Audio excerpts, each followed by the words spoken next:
Math से लोग बाहर तो निकले तो पढ़ावे हम उतारने दो।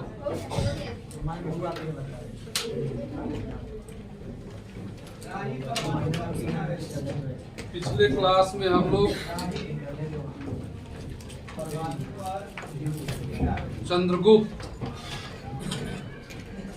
और चाणक्य की जाति संबंधी चर्चा किए। किस जाति से था जिसको लेकर विद्वानों के बीच अभी तक मतभेद का कारण यह है कि जब तक कहीं कुछ स्पष्ट प्रमाण नहीं मिलता है तब तक निश्चित रूप से नहीं कर सकते। ब्राह्मण ग्रंथ, मुद्रा राक्षस, विष्णु पुराण, कुछ अन्य और पुराण है, इन सब ग्रंथों के आधार पर कहा जा सकता है कि वह शूद्र वंशी था। वहीं कुछ बौद्ध ग्रंथों के आधार पर और जैन ग्रंथों के आधार पर मान सकते हैं कि वह क्षत्रिय वंश। यूनानी ग्रंथों के आधार पर चूंकि यूनानियों ने कुछ नहीं लिखा, सिर्फ लिखा है कि वह हम्बल ऑरिजिन का मतलब होता है जो निम्न या गरीब घर से पैदा हो, गरीब कुल में पैदा हो। तो गरीब कुल कोई भी हो सकता है, क्षत्रिय भी हो सकते हैं, ब्राह्मण भी हो सकते हैं। इस आधार पर हम भी मान करके चलते हैं कि किसी भी जाति का हो, उस जाति से हमको क्या लेना देना। वो एक गरीब घर में जन्मा था। सौभाग्यवश उसकी मुलाकात चाणक्य जैसे महापंडित से होती है,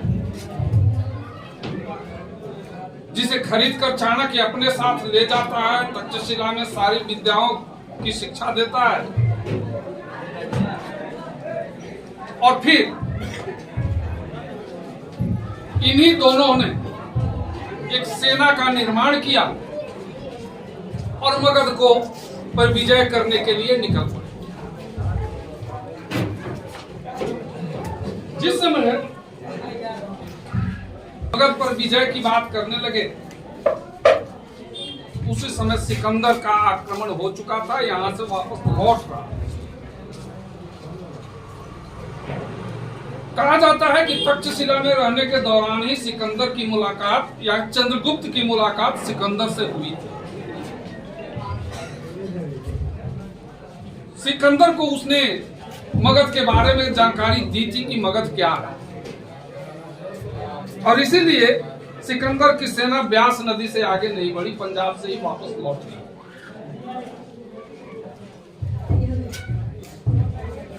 जिस समय सिकंदर का आक्रमण हुआ, मगध पर धननंद का शासन था। यह कहना मुश्किल है कि यदि सिकंदर बिहार या मगध पर आक्रमण कर देता तो धननंद उसका सामना करने में सफल भी हो पाता कि नहीं, कहना मुश्किल।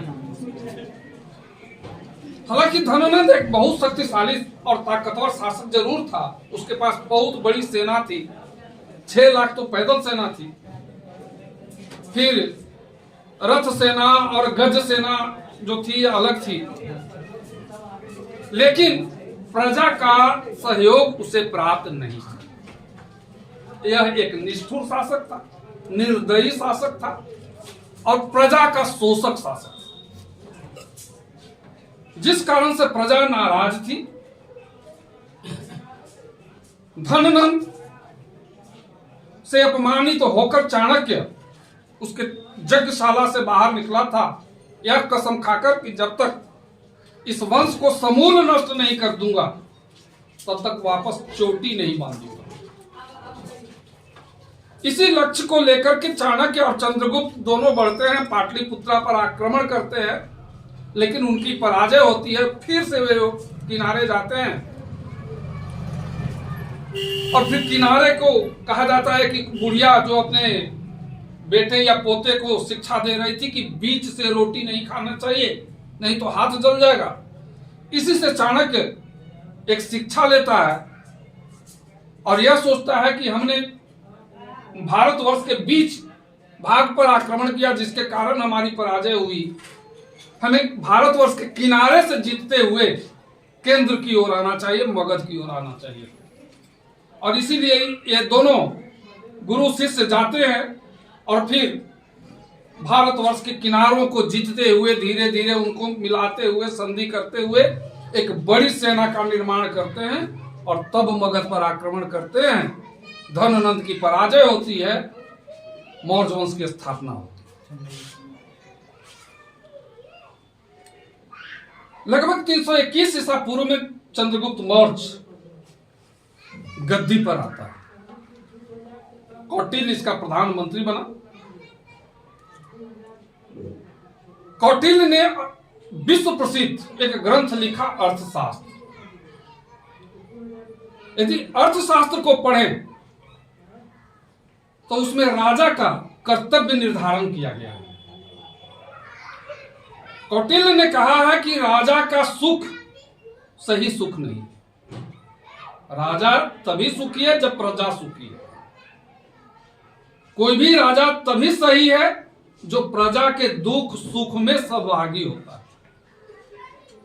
यदि इस आदर्श को चंद्रगुप्त मानता होगा तब तो हम मानकर चल सकते हैं कि सचमुच एक आदर्श राज्य था।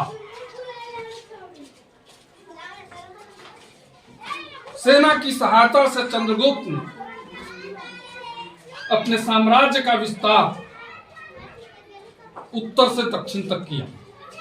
यदि सुदूर दक्षिण के भाग को छोड़ दे, चोल, चेर, पांडे जो सुदूर दक्षिण में थे उनके छोड़ दे, पूर्वोत्तर में आसाम वाले क्षेत्र को छोड़ दें, तो फिर अफगानिस्तान तक का इलाका भारतवर्ष के अंतर्गत था, मौर्य साम्राज्य के अंतर्गत। लौटने के दौरान बेबीलोन में सिकंदर की मौत हो गई। उसके मौत के पश्चात उसके जो सेनापति थे आपस में लड़ गए।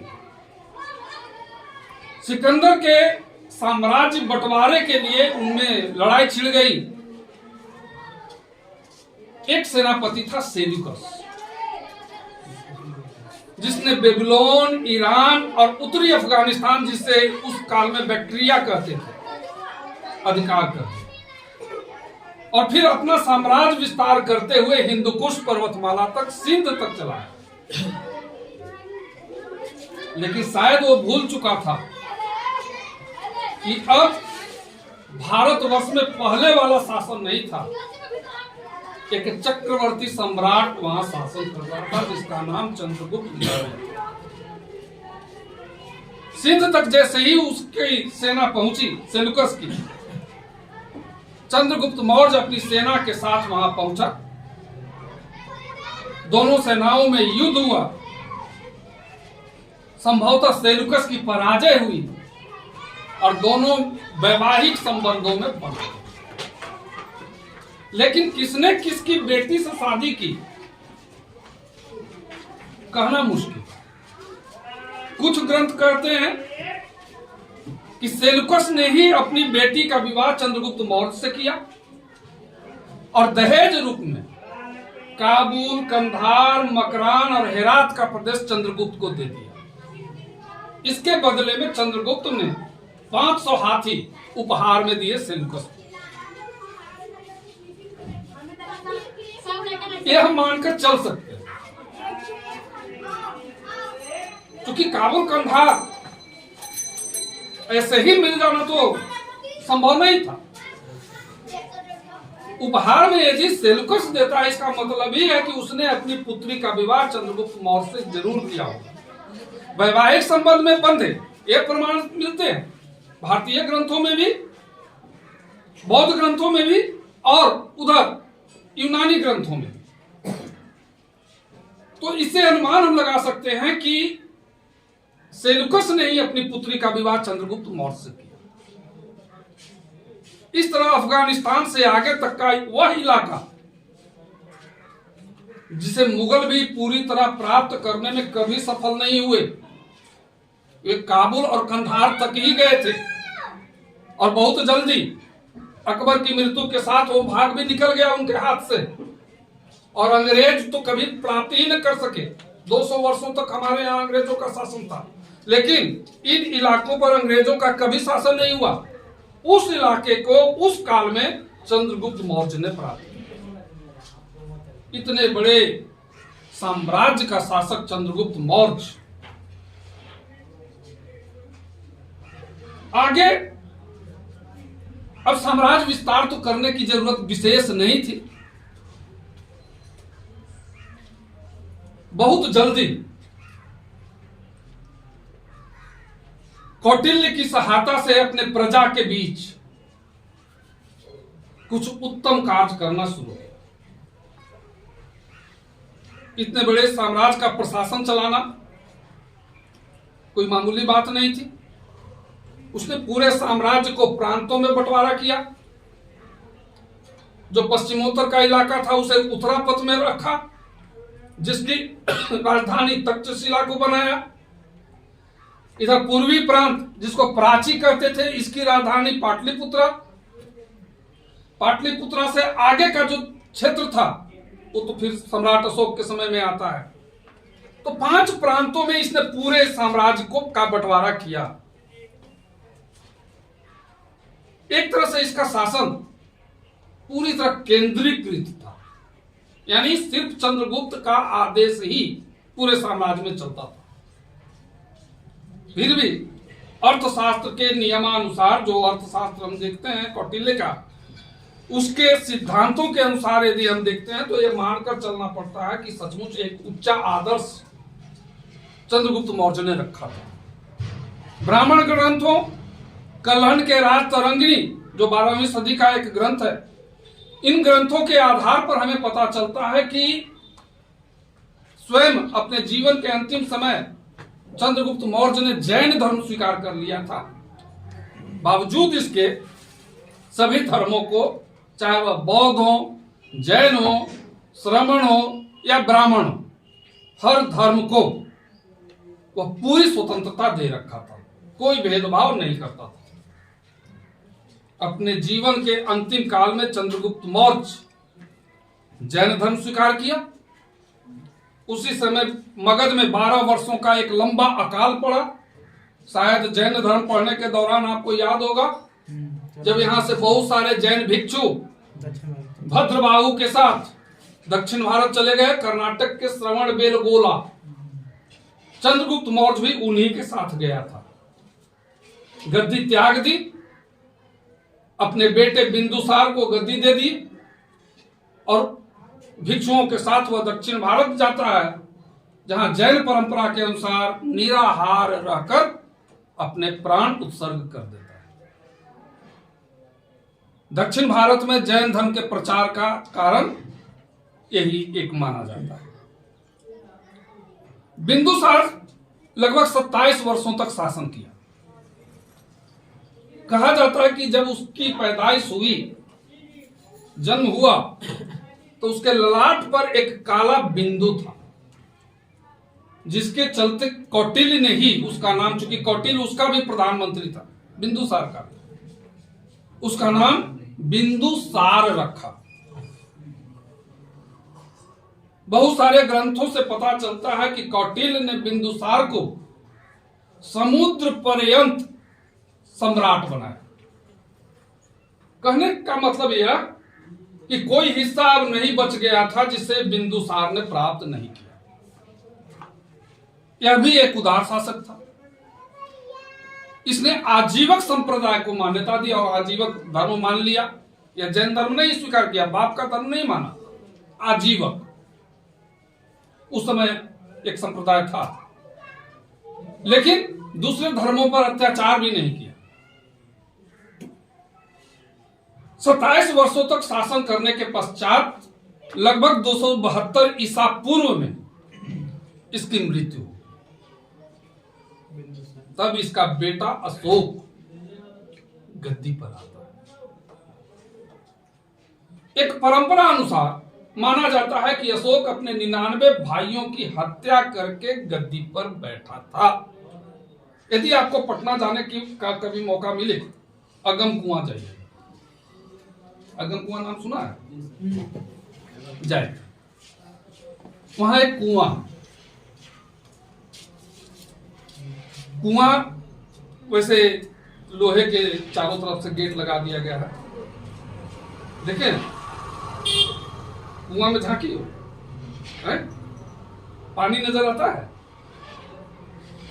कहा जाता है कि उसका कोई गम नहीं है। गम कहते हैं सीमा, माने अंतिम सीमा कहाँ है ये स्पष्ट पता अभी नहीं चला है।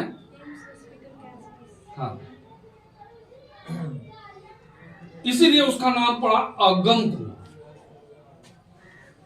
और कहा जाता है कि अशोक अपने 99 भाइयों को मार करके इसी कुआं में डाला था। सिटी में एक्चुअली पड़ता है कुआं, सिटी साइड।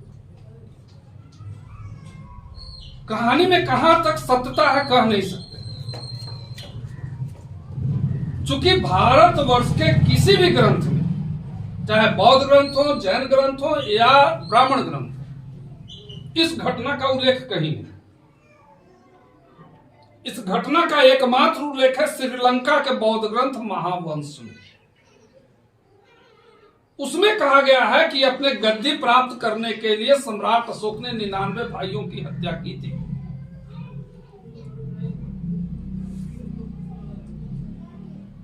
यदि तर्क हम करें तो लगता है कि इस बात में उतनी सत्यता नहीं। हो सकता है अपने धर्म की महानता को दिखलाने के लिए भी बौद्धों ने अपने ग्रंथ में इसका उल्लेख किया। हो सकता है कि नहीं? आप मानकर चल सकते हैं ना कि वो कहना चाहते हो कि हमारा धर्म इतना महान है, इतना महान कि अशोक जैसा निर्दयी शासक जो अपने 99 भाइयों की हत्या करने में नहीं हिचकिचाया, और वह जब बौद्ध धर्म के संपर्क में आया तो एकदम बौद्ध हो गया, बौद्ध अहिंसक हो गया। इतना महान हमारा बौद्ध धर्म है, वो कहना चाहते हो कि नहीं चाहते हो? ये हो सकता है ना। अदरवाइज यदि कोई वैसी घटना घटती तो फिर भारतवर्ष के किसी ग्रंथ में इसका क्यों नहीं उल्लेख होता? चाहे वो जैन ग्रंथ हो या ब्राह्मण ग्रंथ हो, किसी में कहीं उल्लेख नहीं। खैर, सच्चाई जो भी हो, लगभग 269 ईसा पूर्व में सम्राट अशोक गद्दी पर आता है। शुरुआती समय में यह बौद्ध धर्म स्वीकार नहीं किया, स्वीकार करता है अपने शासन के 10वें वर्ष में। अपने शासन के 9वें वर्ष में कलिंग जो था, जिसे आज आप उड़ीसा कहते हैं, उस काल में कलिंग नाम से जाना जाता था। कलिंग स्वतंत्र था। कलिंग पर अभी तक न चंद्रगुप्त अधिकार किया था न बिंदुसार अधिकार किया था। कलिंग था स्वतंत्र। इस पर सम्राट अशोक ने चढ़ाई कर अधिकार प्राप्त करने के लिए उसने एक भयानक युद्ध किया, जिसमें 1 लाख लोग मारे गए, 1.5 लाख लोग बेघर हो गए, और इतना ही लोग, करीब करीब इतना ही 1.5 लाख के लगभग घायल हो गए। इस खून की धार को देख करके सम्राट अशोक का हृदय बदल गया। अब उसने भविष्य में कोई भी युद्ध न करने का प्रण किया और नहीं किया। ये अंतिम युद्ध था, इसका प्रथम और अंतिम युद्ध। गद्दी प्राप्त करने के बाद ये इसका प्रथम और अंतिम युद्ध था। इसके बाद सम्राट अशोक ने अपने जीवन में कभी कोई युद्ध नहीं किया, और कहा जाता है कि पूरी तरह से उसका हृदय बदल गया, अहिंसक हो गया, हिंसा से उसे नफरत हो गई, और अगले वर्ष 1 साल के बाद बौद्ध धर्म स्वीकार कर। बौद्ध धर्म स्वीकार करने के पश्चात धर्म प्रचार पर इसका मुख्य ध्यान रहा। भेरी घोष के स्थान पर अब धम्म घोष होने लगा। भेरी घोष मतलब युद्ध, जो उस काल की विशेषताएं थी, अब उसको त्याग करके धर्म प्रचार पर ही अपना पूरा समय लगा दिया। इसी के समय, सम्राट अशोक के समय ही बौद्धों की तीसरी महासंगीति पाटलिपुत्र में होती है और निर्णय होता है कि अब भारतवर्ष से बाहर भी बौद्ध धर्म का प्रचार किया जाए। और इसीलिए अपने बेटे महेंद्र और बेटी संघमित्रा को उसने श्रीलंका भेजा बौद्ध धर्म के प्रचार के लिए। और बहुत सारे लोग मध्य एशिया में भी गए। बहुत सारी बातें आपको मिलेंगी किताबों में। सम्राट अशोक क्या सचमुच इतना बड़ा अहिंसक हो गया? बौद्ध धर्म के पतन के जब कारण लोग देखते हैं अनेक इतिहासकारों ने, तो उसमें सबसे बड़ा कारण माना है सम्राट अशोक का अहिंसक होना। क्योंकि उसने कोई युद्ध नहीं किया, उसकी जो सेना थी वो बेकार हो गई, जबकि सेना पर खर्च भंडार से बहुत ज्यादा किया जा रहा था और इसीलिए सेना कमजोर होती चली गई, मौर्य साम्राज्य का पतन हो गया। यदि हम इसकी समीक्षा करें, मूल्यांकन करें, तो क्या सचमुच हृदय बदल गया था सम्राट अशोक का कलिंग युद्ध के बाद? कलिंग युद्ध का इतना बड़ा प्रभाव पड़ा? इसमें सच्चाई कुछ कम नजर आती।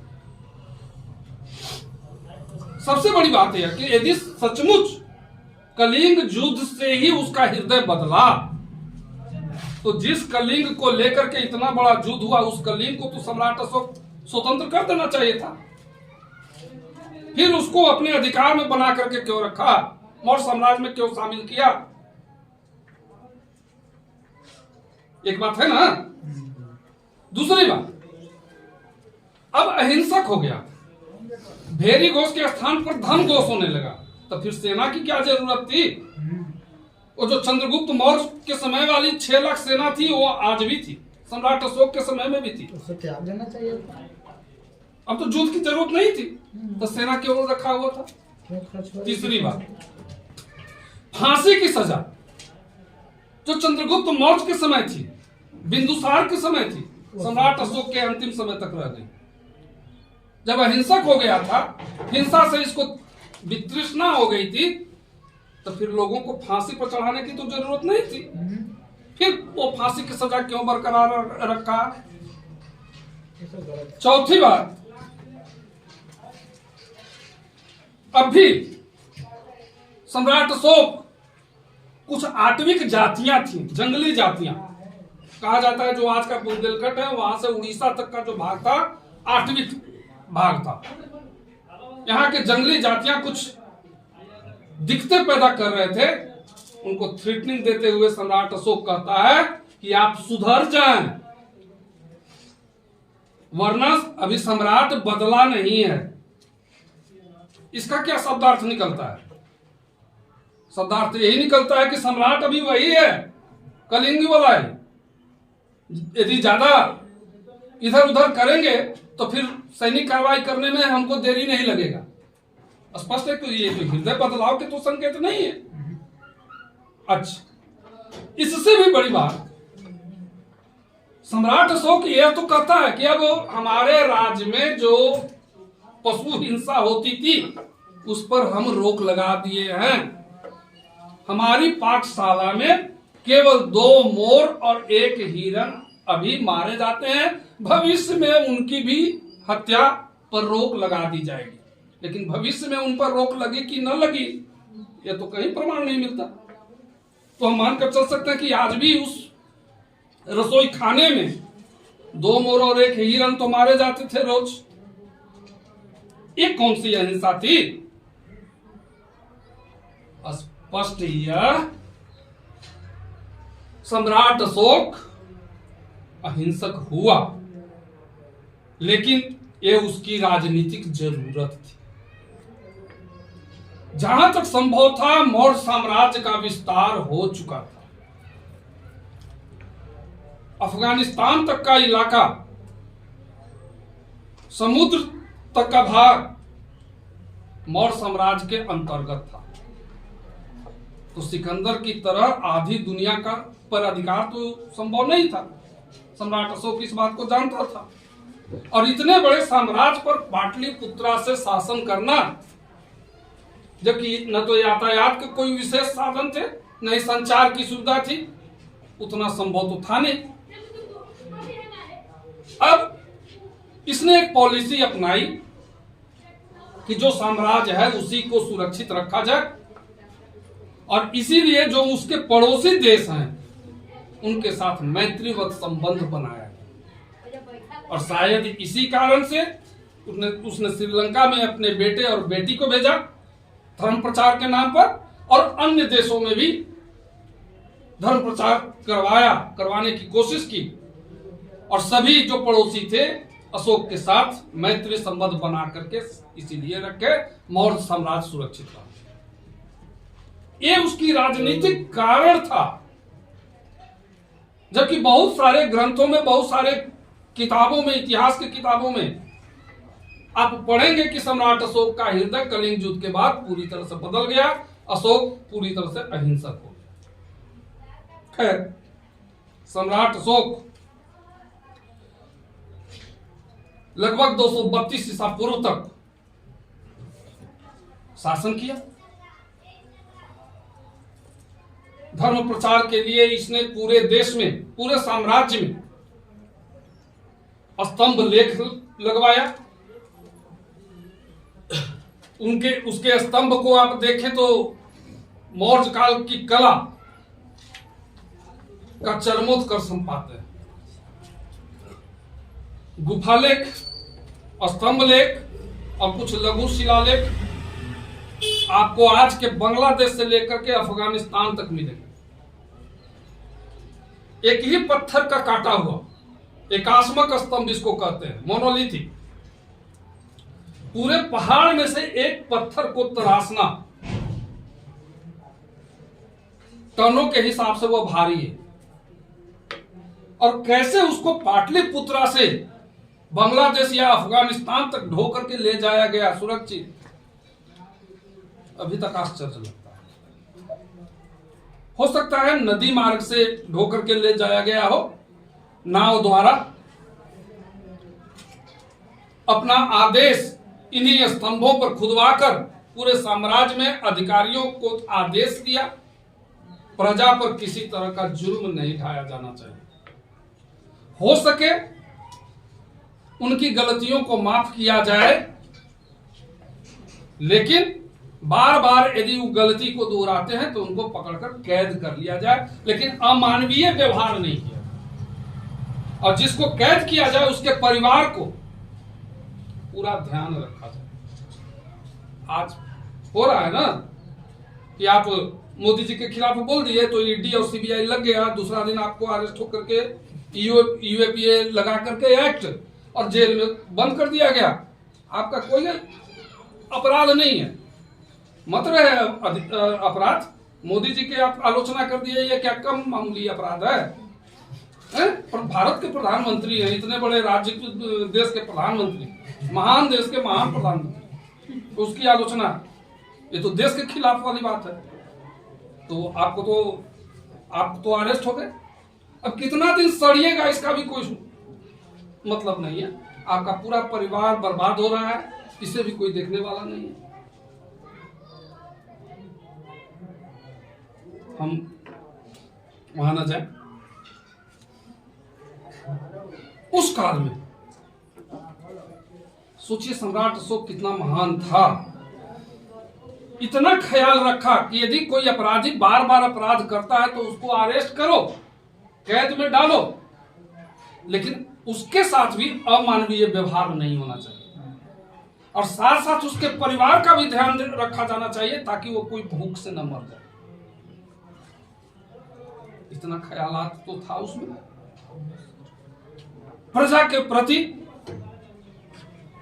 हर तरह से सहयोग और सहायता करने के लिए सम्राट अशोक तैयार था। ये जो जिट्टी रोड जिसको हम कहते हैं कि शेरशाह सूरी ने बनाया, सच्चाई यह है कि प्राचीन काल में सम्राट अशोक के समय यह उत्तरा पथ था। यह जीटी रोड उत्तर प्रदेश के गोरखपुर, तो आज के गोरखपुर तक जाता था। वहां से फिर यह बांग्लादेश तक जाता था। एक चला जाता था अफगानिस्तान, जो मध्य एशिया, अफगानिस्तान से फिर मध्य एशिया होते हुए निकलता था। इसको उत्तरा पथ कहते थे। ऐसे ऐसे लंबे लंबे सड़कें बनवाई। सड़कों के दोनों किनारों पर, दोनों छोरों पर छायादार वृक्ष लगवाया, फलदार वृक्ष लगवाया। कुछ कुछ दूरी पर सराय बनाया ठहरने के लिए, लोगों को, यात्रियों को। कुआं खुदवाया ताकि कोई यात्री इधर से गुजरे या व्यापारी गुजरे, पानी पीने की जरूरत हो। और साथ चिकित्सालय बनवाया, चिकित्सा की भी इसने व्यवस्था की थी। इसी कारण से प्राचीन काल में सम्राट द ग्रेट कहते हैं। अशोक महान भारतीय इतिहास में दो को मिला। प्राचीन काल में सम्राट अशोक को और मध्यकाल में सम्राट अकबर द ग्रेट। वहां पहुंचेंगे तो बाद में आ जाएंगे। 232 ईसा पूर्व में सम्राट अशोक की मृत्यु के पश्चात मौर्य सम्राट धराशायी। उसके जितने राजकुमार थे, जो अलग अलग क्षेत्रों में गवर्नर थे, अलग अलग प्रांतों में, वे सब अपने प्रांतों को स्वतंत्र कर लिए। दशरथ अलग हो गया, संप्रति अलग हो गया, कुणाल अलग हो गया। मौर्य साम्राज्य बहुत बहुत कमजोर हो गया। 182 ईसा पूर्व में अंतिम मौर्य सम्राट बृहद्रथ शासन कर रहा था।